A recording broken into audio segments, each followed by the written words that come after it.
FCA, que signifie cet incoterme?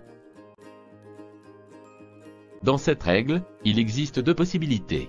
Soit une livraison dans les locaux du vendeur ou le lieu convenu, soit dans un autre lieu, tel qu'un terminal ferroviaire, portuaire ou aéroportuaire. Ou encore, une plateforme de groupage. Il s'agit d'un incoterme multimodal. Voyons ensemble un exemple de son application illustrée par le cas du transport maritime. FCA, Franco-transporteur. Lieu de livraison convenu, l'importateur choisit le mode de transport, un transporteur, ou un prestataire logistique, et il paye le transport principal. Premier cas, FCA camion. Il est important de préciser sur les documents l'expression « FCA locaux du vendeur », la marchandise, voyage aux frais, et hors risque de l'acheteur. Selon les pays, parfois le dédouanement export est à la charge du vendeur. Si la livraison s'effectue dans les locaux du vendeur, c'est le vendeur qui fait le chargement de la marchandise emballée convenablement sur le véhicule fourni par l'acheteur, son transporteur ou son prestataire logistique. Une fois la marchandise dans le camion, elle devient sous la responsabilité de l'importateur. Le camion constitue le lieu de transfert de risque entre le fournisseur et son client. Dans le cas où la marchandise expédiée ne permet pas de remplir un camion ou un conteneur complet, le transporteur se dirigera vers une plateforme logistique pour le groupage.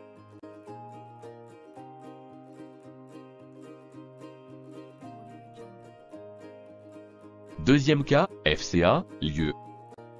Il est important de préciser sur les documents l'expression « FCA lieu convenu ». L'acheteur choisit le mode de transport et le transporteur avec lequel il conclut le contrat de transport et paye le transport principal. Les parties doivent convenir du lieu de remise des marchandises, c'est-à-dire un terminal ferroviaire, portuaire ou aéroportuaire. Ou encore, une plateforme de groupage. La marchandise, voyage aux frais, et hors risque de l'acheteur. Selon les pays, parfois le dédouanement export est à la charge du vendeur.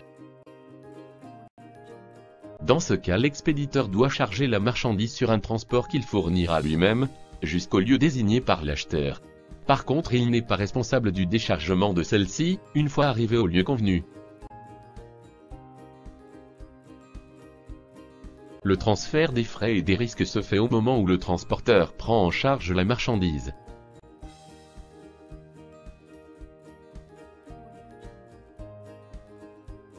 Le vendeur doit, le cas échéant, fournir à l'acheteur en temps utile, tout document ou toute information relative à la sécurité nécessaire pour l'exportation ou l'importation de ces marchandises, ainsi que ceux nécessaires pour leur transport à leur destination finale.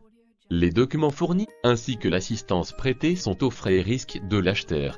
Le vendeur présentera les documents suivants, le reçu du transporteur, FCR, facture, liste de colisage, et les documents douaniers en cas de dédouanement.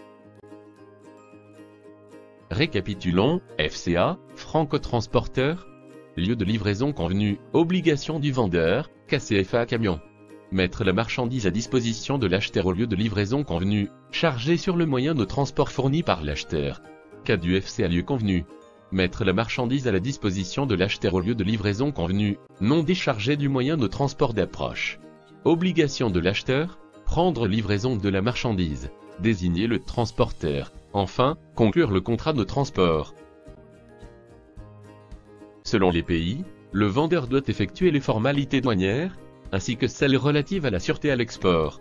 Il doit également fournir le cas échéant, toute information pour l'exportation, en toute sécurité. La phase pré-acheminement est donc à négocier. Cet incoterme étant multimodal. Le transporteur ou le prestataire prend en charge le transport, que celui-ci s'effectue par train, bateau, avion, camion ou toute combinaison de ces moyens de transport.